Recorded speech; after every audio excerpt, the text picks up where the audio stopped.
আসসালামু আলাইকুম। বর্তমান সময়ে শত্রু পক্ষকে ঘায়েল করার মূল অস্ত্র মিসাইল। মিসাইল এমন একটি অস্ত্র যার মাধ্যমে কাছে অথবা দূরে, স্থির অথবা গতিশীল যে কোনো অবস্থাতেই শত্রু পক্ষকে ধ্বংস করে দেওয়া যায়। পারমাণবিক ব্যবহার করা যেহেতু নিষিদ্ধ, তাই সবার কাছে মিসাইল একটি জনপ্রিয় অস্ত্র হয়ে উঠেছে। আজকে আমরা এই ভিডিওর মাধ্যমে জানতে পারবো মিসাইল কিভাবে কাজ করে, এর পিছনে থাকা মূল ফিজিক্স কী। মিসাইল মূলত দুই প্রকার, ব্যালিস্টিক মিসাইল এবং ক্রুজ মিসাইল। উভয়টির মধ্যে সবচেয়ে বড় পার্থক্য হলো ব্যালিস্টিক মিসাইল লঞ্চ করার পর তাকে আর নিয়ন্ত্রণ করা যায় না, যাকে আনগাইডেড মিসাইলও বলা হয়। তাই ব্যালিস্টিক মিসাইল স্থির বস্তু ধ্বংস করার জন্য ব্যবহার করা হয়, যেমন শত্রুপক্ষের ঘাঁটি, বিল্ডিং সহ বিভিন্ন স্থাপনা। অপরদিকে ক্রুজ মিসাইলগুলোকে লঞ্চ করার পরেও নিয়ন্ত্রণ করা যায়, যাকে গাইডেড মিসাইলও বলা হয়। ক্রুজ মিসাইল শত্রুপক্ষকে লক্ষ্য করে এর পিছনে ধাওয়া করতে সক্ষম। তাই ক্রুজ মিসাইল যে কোনো চলন্ত বস্তুকে ধ্বংস করার জন্য সবচেয়ে বেশি ব্যবহার করা হয়। পাশাপাশি স্থির বস্তুকে ধ্বংস করার জন্য ব্যবহার করা যেতে পারে। এছাড়া উভয় মিসাইলটির মধ্যে বাকি সকল বৈশিষ্ট্য প্রায় একই। আজকের এই ভিডিওতে ক্রুজ মিসাইল কিভাবে কাজ করে তা নিয়ে আলোচনা করব। প্রথমে এর গঠন প্রকৃতি নিয়ে আলোচনা করা যাক। মিসাইলের ভিতরে সকল কম্পোনেন্ট একটি শক্তিশালী স্টিলের কেস দ্বারা আবৃত থাকে। এর সামনের অংশ খুবই সুচালুভাবে তৈরি করা হয়, যেন বায়ুর বাধার কারণে গতি কমে না যায়। সুচালু হওয়ার কারণে অতি সহজেই বায়ুর বাধা অতিক্রম করতে সক্ষম হয়। এর জন্য অল্প পরিমাণ শক্তি ব্যয় করে প্রচণ্ড গতিতে ভ্রমণ করতে পারে। এগুলো হলো ইলেকট্রনিক পাখা। এই পাখাগুলোর অবস্থান পরিবর্তন করার মাধ্যমে মিসাইল ডানে বামে উপরে নিচে যেতে পারে।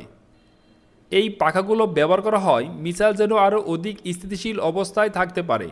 এগুলো মিসাইলের বডির সাথে ফিক্সড অবস্থায় যুক্ত থাকে এবং সবচেয়ে পিছনে রয়েছে নজল। আসুন মিসাইলের ভিতরটা একবার দেখে নেওয়া যাক এবং এর প্রতিটি অংশকে বুঝি। মিসাইল সাধারণত তিন ভাগে বিভক্ত। প্রথম অংশে ডিটেক্টর এবং ইনফরমেশন ডিভাইসগুলো থাকে, তারপর বিস্ফোরক পদার্থ এবং সর্বশেষে জ্বালানি। মিসাইলের সবচেয়ে সামনে রয়েছে সিকার বা সন্ধানকারী। সিকার মিসাইলের কার্যকারিতার জন্য অপরিহার্য। এর সাথে thermal imaging camera, infrared imaging, stabilisation, high accuracy inertial navigation ইত্যাদি যুক্ত থাকে। সিকারের মাধ্যমে চলন্ত শত্রুপক্ষকে টার্গেট করে ধাওয়া করা সম্ভব হয়। এটি হলো control system. Control system seeker থেকে প্রাপ্ত তথ্যের মাধ্যমে মিসাইলটিকে সঠিক পথে পরিচালনা করে। এরপর রয়েছে ওয়ারহেড বা বিস্ফোরক পদার্থের সিলিন্ডার। এর ভিতর বিস্ফোরক পদার্থ হিসেবে সাধারণত ব্যবহার করা হয় টিএনটি, আরডিএক্স ইত্যাদি। আবার কোনো কোনো মিসাইলে অল্প পরিমাণে ইউরেনিয়াম ব্যবহার করা হয়, যেন মিসাইলের ধ্বংসাত্মক কার্যক্রম আরও অত্যাধিক বৃদ্ধি পায়। এবং সর্বশেষ অংশ হল রকেটের জ্বালানি। সাধারণত দুই ধরনের জ্বালানি ব্যবহার করা হয়, যেমন কঠিন এবং তরল।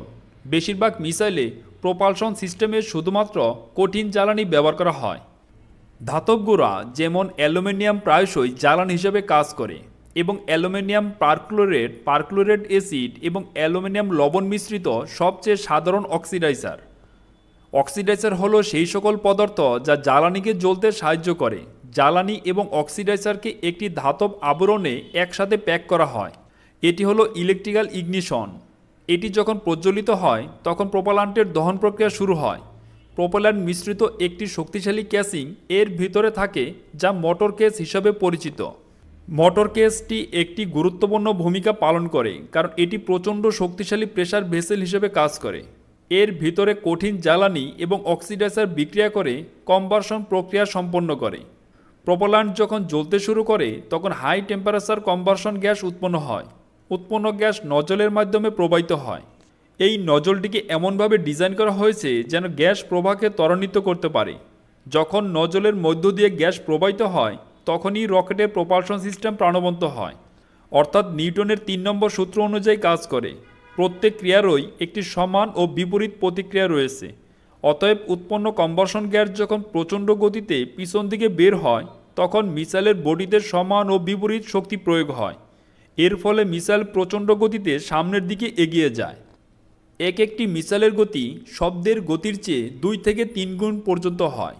এমনকি কিছু কিছু মিসাইলের গতি এর চেয়েও বেশি হয়ে থাকে। এখন প্রশ্ন হলো, মিসাইল কিভাবে কোনো একটি বস্তুকে টার্গেট করে এর পিছনে ধাওয়া করতে সক্ষম হয়। আসুন সম্পূর্ণ বিষয় ধাপে ধাপে জেনে আসি। মিসাইল যে কোনো জায়গা থেকে লঞ্চ করা যায়, যেমন আন্ডারগ্রাউন্ড, ফাইটার জেট, গাড়ি ইত্যাদি। মিসাইল যেখান থেকে লঞ্চ করা হোক না কেন তার একটি বেস স্টেশন থাকে। বেস স্টেশনে একটি রাডার থাকে যেটি চারদিকে রেডিও ওয়েভ নিক্ষেপ করতে থাকে। প্রত্যেকটি রাডারের একটি নির্দিষ্ট রেঞ্জ রয়েছে। এই নির্দিষ্ট রেঞ্জের ভিতরে শত্রুপক্ষের যে কোনো কিছু প্রবেশ করার সাথে সাথে রাডার তাকে শনাক্ত করে ফেলে। অনেক সময় শত্রুপক্ষকে শনাক্ত করার জন্য স্যাটেলাইট ব্যবহার করা হয়, অথবা আন্তঃমহাদেশীয় মিসাইল লঞ্চ করার জন্য স্যাটেলাইট ব্যবহার করা হয়। তারপর রাডার সেই তথ্য মিসাইলের মধ্যে থাকা সিকারে পাঠিয়ে দেয়। সিকার লক্ষ্যবস্তুকে লক করে দেয়। তারপর গ্রাউন্ডের ভিতর থেকে বায়ুর প্রেসারে মিসাইলটিকে বাহিরে পাঠিয়ে দেওয়া হয়। তখনই ইলেকট্রিক্যাল ইগনিশন চালু হয়ে যায় এবং মিসাইলটি গন্তব্যের দিকে ছুটে চলে। এখন প্রশ্ন হলো, মিসাইল কিভাবে ডানে বামে উপরে নিচে অর্থাৎ শত্রু পক্ষকে ধাওয়া করতে সক্ষম হয়। আসুন প্রত্যেকটি বিষয় নিপুণভাবে জেনে নেই। সিকারের সবচেয়ে সামনে একটি রাডার থাকে যেটি প্রতিনিয়ত সামনের দিকে রেডিও ওয়েভ নিক্ষেপ করতে থাকে। রেডিও ওয়েভ এক ধরনের আলো যা আমরা চোখে দেখতে পারি না। এই আলো যখন কোনো বস্তুতে পড়ে তখন পুনরায় প্রতিফলিত হয়ে রাডারে ফিরে আসে। পাশাপাশি রাডারটিকে কর্নিকাল আকৃতিতে তৈরি করা হয়, যেন প্রতিফলিত আলো কোন দিকে এবং কত ডিগ্রি কোণে আসে তা অতি সহজে নির্ণয় করা সম্ভব হয়। তারপর সিকার সমস্ত তথ্য মাইক্রোকন্ট্রোলারে পাঠিয়ে দেয়। মাইক্রোকন্ট্রোলার একটি স্বতন্ত্র কম্পিউটার যেটি রেডিও ওয়েভের আসা যাওয়ার সময় এবং দিক নির্ণয় করে লক্ষ্যবস্তুর দূরত্ব এবং কোন দিকে অবস্থান করছে তা নির্ভুলভাবে পরিমাপ করতে সক্ষম। তখন মাইক্রোকন্ট্রোলার সমস্ত তথ্য উপাত্ত বিশ্লেষণ করে সবচেয়ে সহজ পথ অঙ্কন করে এবং শত্রু পক্ষকে ধাওয়া করার জন্য মিসাইলের পাখাকে পরিচালনা করে। এখন প্রশ্ন হলো, মাঝ আকাশে মিসাইল কিভাবে ডানে বামে উপরে নিচে নির্দিষ্ট অ্যাঙ্গেলে মোড় নেয়। কারণ নির্দিষ্ট অ্যাঙ্গেলে মোড় নিতে হলে অবশ্যই কোনো কিছু সাপেক্ষে নির্ণয় করতে হবে। এর জন্য ব্যবহার করা হয় হাই অ্যাকুরেসি ইনিশিয়াল নেভিগেশন। এই ইনিশিয়াল নেভিগেশনের মাধ্যমে মিসাইল ডানে বামে উপরে নিচে কোন দিকে এবং কত ডিগ্রি কোণে মোড় নিচ্ছে তা অতি সহজে নির্ণয় করা সম্ভব হয়। মিসাইল তার গাইডপথ অনুসরণ করে শত্রুপক্ষের কাছাকাছি চলে যায়। তখন মিসাইল ব্লাস্ট হয়ে যায় এবং শত্রুপক্ষকে ধ্বংস করে দেয়। এছাড়া যখন অন্য একটি মিসাইলকে প্রতিরোধ করা প্রয়োজন হয় অথবা এরূপ ছোট জাতীয় বস্তুকে সরাসরি আঘাত করা অসম্ভব হয়, এক্ষেত্রে মিসাইল যখন শত্রুপক্ষের প্রায় 10 থেকে 15 মিটার কাছাকাছি চলে আসে তখনই ব্লাস্ট হয়। এভাবে একটি গাইডেড মিসাইল 90% সফলতার হার নিয়ে শত্রুপক্ষকে ধ্বংস করতে পারে। আশা করি আপনারা বুঝতে পেরেছেন মিসাইল কিভাবে কাজ করে। তো ধন্যবাদ সবাইকে আমাদের ভিডিওটি শেষ পর্যন্ত দেখার জন্য। যদি আমাদের ভিডিওটি ভালো লাগে এবং নতুন ভিডিও পেতে চাইলে দয়া করে আমাদের চ্যানেলটি সাবস্ক্রাইব এবং পাশে থাকা বেল আইকনটি অন করে রাখতে পারেন।